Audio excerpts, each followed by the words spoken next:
So who's my guest this week? The last Afghan women's minister, Hasina Safi. Afghanistan, the 1970s, an era of hope for women. As the 80s started, my guest turned 5 and everything changed. Over time, freedoms and education were rolled back. Violence and humiliation commonplace. She and her family escaped, and as the years passed, she dedicated herself in exile to campaigning for women's rights. As democracy returned to Afghanistan, so did she, eventually appointed to run the Ministry of Women's Affairs under the last Afghan government, only to have to escape again last August as the Taliban regained power. Ever since, she's been living with her family as a refugee in a London hotel. This interview is going to give you a remarkably powerful account of what it was like to flee the Taliban. Here's what's coming up. I had nothing to feel. I was not even concerned about what will happen to me.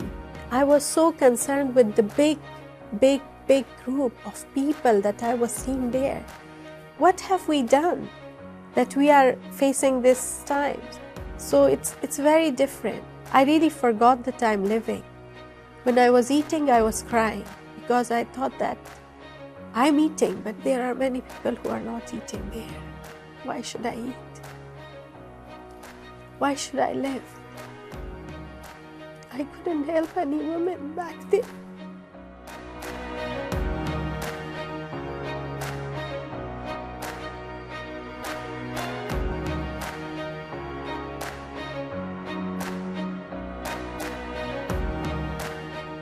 Hasina, thank you so much for joining us. Welcome to the programme. Thank you very much for the opportunity. I wanted to start by saying, do you worry that the world has forgotten a bit about Afghanistan at the moment? What I see today is there is a very total uncertainty globally about what to do, whereas the world has forgotten that there was a 20 years of investment on the human resources of Afghanistan. So there is always a hope and an approach to move forward. They have forgotten, but there are many opportunities if they just dig out about or within their surroundings. How are the people that you're talking to, who, as you say, left alone under the Taliban? I think basically there is still a lot of fear. There is a lot of uncertainty. There is a lot of hopelessness because and also insecurity. So the people really do not know because almost every week there is a new news. And instead of the situation getting better or the situation becoming hopeful, it's becoming deteriorating. Starting from the day one where stopping women for going to offices, abolishment of women ministry, the same thing, stopping of women organizations, and asking the women who were in leadership positions, those who were still in Afghanistan, to stay back home, and many other things. So day by day, there is not a concrete or tangible indicator or directive through which you can see that there is a space or a place for the women of Afghanistan or for their future. But it also, if I may say, with these reports of girls getting ready to go back into school, so excited, really looking forward to being able to go back in. The boys have been let back in, yes. The girls have not. But on the actual day they were expected to go in, yes. There is a U-turn. They don't let them in. Everyone is shocked. Why? Is it a sin to be a girl in such or in a certain location? No, it's not. So what is it? It's a country. It's a structure. There are many big things to think about. Why is a women's scarf, a women's dress, a women's school, why is this an agenda? There are many national priorities to move forward for nation building, for the development of the country. Why is this the first priority? at this critical situation. And why do you think it is, knowing what you know of the Taliban, having lived through the time that you've been in? I think there is no clear vision, there is no clear structure, there is no governance policy. There has been a big investment on the education of women, generally education, and then specifically on women and girls in the last 20 years. So for me, not only the present de facto government, but also the international community shall be accountable because they have invested so much in education and health. Why are they just becoming only the people who are listening? Why there is no intervention? Where is the mutual accountability? Why are we not talking? We are all related to each other as the basis of humanity, as the basis of investment in the last 20 years. Do you think that women will get an education, that women will be allowed back into their jobs? What are your levels of hope like at the moment? Well, presently from the situation that I see about the present structure in Afghanistan, I'm totally hopeless. Because day after day, you hear things that you can't even imagine. Why would the girls not go to school? Even if there is no resources, where are the commitments? Why, for example, we heard that the teachers and the doctors are getting their pay. So why are they getting the pay if the children are not going to school? So there should be a very clear definition, a very clear structure of what they want to do. So that is why it is really hopeless in present situation in Afghanistan. But on the whole, the world is there to help each other.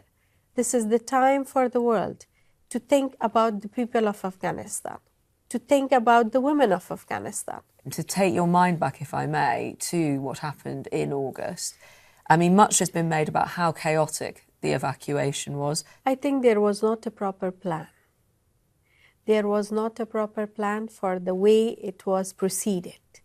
The decision was taken, plans could be done, plans could be made, discussions could be made on an ad hoc urgent basis, but they did not happen. That is why today still there are many, many people who need to be evacuated. They are stuck. They are back in Afghanistan, whose lives are real in danger. Because they helped the West and now they're on a list with the Taliban?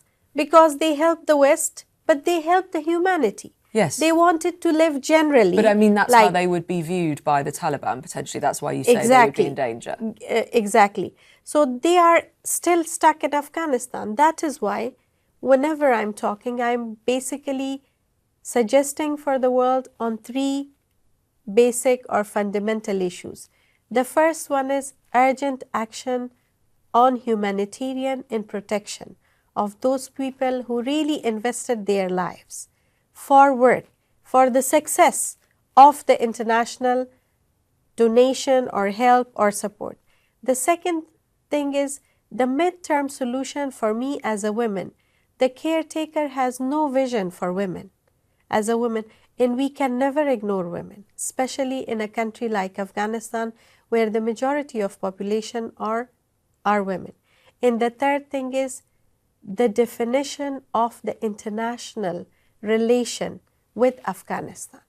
The international community should really sit together and based on their priorities, they have to match up the present situation of Afghanistan for a reason which is help and support the humanity, the people and the women of Afghanistan. Beyond financial aid, you're talking about, because of course that has been the way that Afghanistan has just about avoided famine because of the levels of donation, food, aid on that front. But you're talking about actually intervening. Exactly.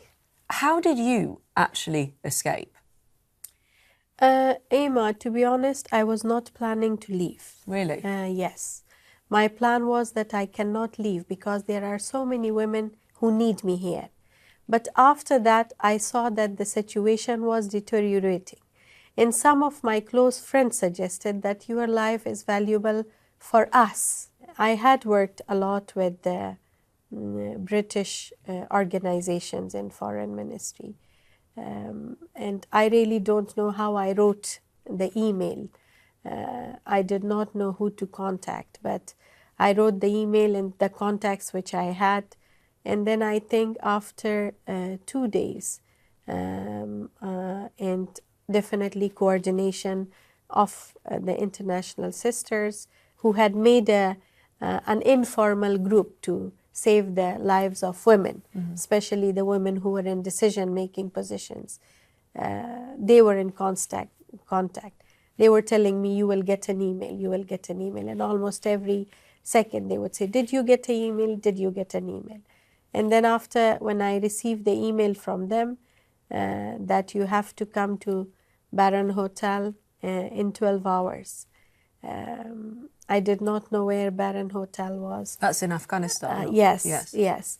I did not have any vehicles, so I messaged them back, not the email address, but the group of women who were helping me. I told them I have no vehicles, nothing to go. So can you arrange for the vehicles? They told me we will try. So they arranged once, and then I think there were some security issues. They canceled it because, like, I never was assuming this situation. So that is why, and I was a role model to many people because I also believe in a balanced life. So I was a lot in public. Everyone knew me, shopkeepers, everyone knew me. That is why there was a lot of security issues on those days. One of the other female minister, former minister, she called me and she gave me the number who had helped her. And they were demanding for some financial like rent. So I got my son's piggy bank where we were all the time in his birthday, we were giving him, and we broke that and we had some money which we could give the logistic company or the people who... We did not go through the formal airport because it was too crowded. Someone told us that you can go from behind. The drivers, they guided us. We went there, the family was with me. They told me to go in, but when I went there, it was a terrible situation. There was a lot of fire guns, there was a lot of lashing, they were lashing people. Some of the family got lashes. The Taliban were doing this? Yes. So, and some of your family received Three of lashes? the family members received lashes. And then I decided that no way, because they were also gunfiring. And I said, if something happens to them and I'm alive, I will never live with that guilt. So we decided, me and my husband, that we will go back home, whatever happened on the way. I was on half of the way when my friend, the former minister, she called me and she scolded me, in fact. She said, don't do this mistake. You have to come. There is a very, a canal where the suicide attack happened 2 days after. So she said, we also came from that way. I said, I cannot go because my family is with me and I had an elderly sick mother. She said, no, whatever you do, if you go back, I know you will not be alive. And then when I went there, there was a big crowd going up, going down, going up. I think maybe 1,000 or 800 people were there. So we came up. Finally, we came and I called a number. I don't know, it's maybe destiny or God helped us. The number went through. And it was one of my female friends who were organizing this. And I called her and I said, I don't know what to do. I'm in here in the crowd. I'm on the top of that dirty ditch with the family, what to do. So you're standing with all of your family. There's a lot of people around. I'm just trying to picture this. Yes. And you're at the top of a ditch, you said. Yes. You're ringing someone to try and find out how you can leave Afghanistan, how you can escape. Yes. How are you feeling at this time that you've got elderly family with you, you've got your children? And that's why I told you that I really did not understand that what was all the struggle that I did in the last 20 years. It was the second time that I had to leave my country. I left my country when I was 5 years old, when Russian invaded Afghanistan. And from 5 years old till 25, I struggled with each drop of my blood to go back, invest my knowledge, invest my talent for my coming generations, so that they do not feel. And I really was killed on that night, Emma. I had nothing to feel. I had no feelings. My only concern, I was not even concerned about what will happen to me. I was so concerned with the big group of people that I was seeing there. People were sitting with their papers, passports, everything, and they were saying, oh, I have worked with this, oh, I have. And I was like, how helpless we are.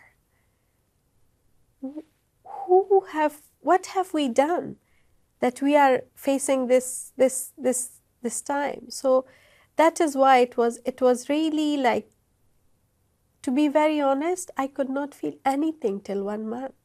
I was all the time crying. In the middle of the night, I was sweating, I was waking up, and I was thinking someone is knocking the door, or there is something happening outside.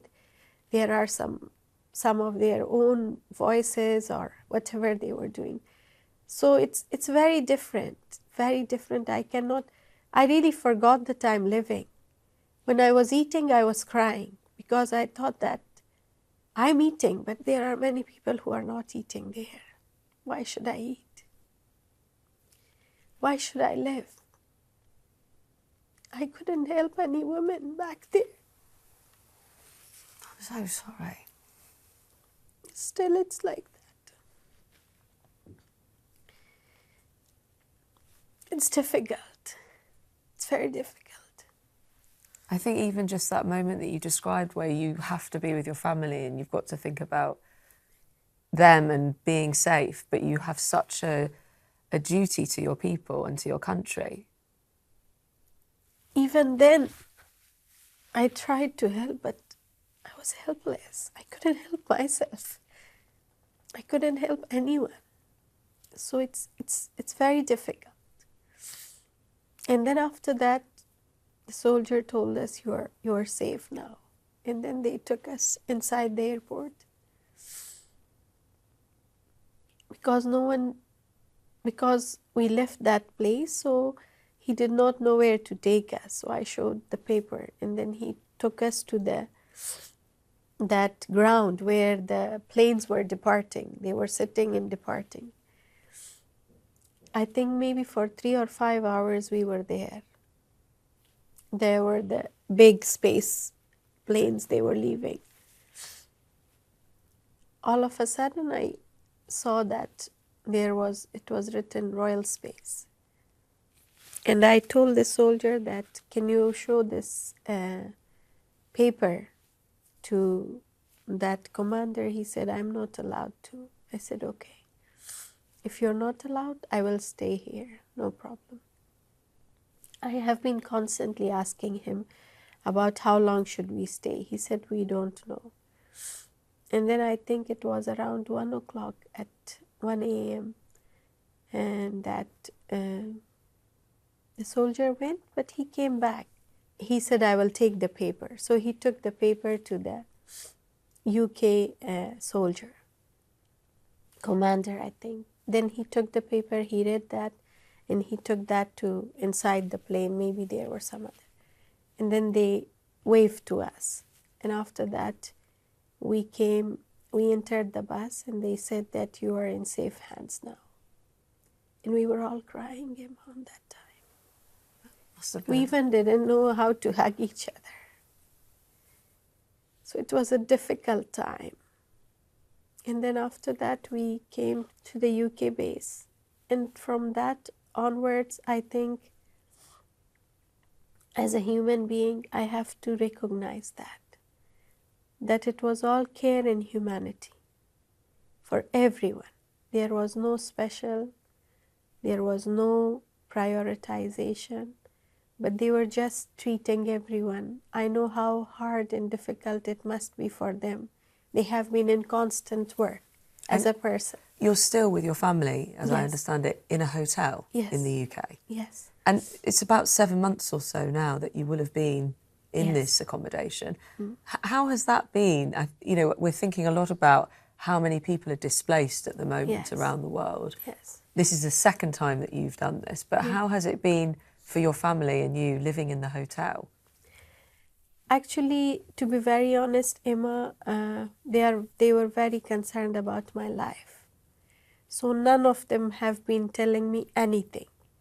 But from what I see, they are hiding their feelings because of me, because they know that I'm very, very concerned about the people back there. When you say that, you mean your family? Yes. I know it's difficult for them. It's very difficult because a home is a home and a hotel is a hotel. We are getting everything. There is food, there is rooms, there is internet, but definitely, if it's home, all the time we say home sweet home. So home is always sweet. But they haven't been saying anything about that because whenever how I understand that they are concerned is whenever they say, oh, we are blessed that you are alive. So that is what, on that time, I analyzed that they must be missing home. They must be missing their home. They must be missing home here.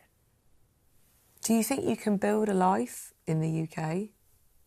Of course I can, because I believe in humanity. And the reason that today I'm here is basically the human belief that I have. And that is why I again stress on humanity, on connection, on relation, on confidence. Because it's nothing else but the high value of those friends who really believed and worked with me as a human. I did not ask them, really. They asked me at the beginning, Hasina, how are you? Hasina, are you fine? Hasina, are you okay? Hasina, good morning. How are you? Did you eat? So there is no policy or anything in here. It's just a real connection of humanity.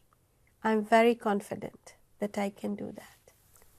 Do you think you will ever be able to go back again and live in Afghanistan? Yes. You do? Yes, because I'm a very hopeful person. I'm a very positive person. I will have challenges. We will have challenges. But I know that struggle brings result. And I will struggle to bring the result. So that is why I am hopeful, but I need to struggle double and triple to really get to those who need me. Hasina, Safi, thank you so much for talking to me. Thank you very much. And thank you to you for being with us and listening to that remarkable conversation. Until we meet again, do take care and goodbye.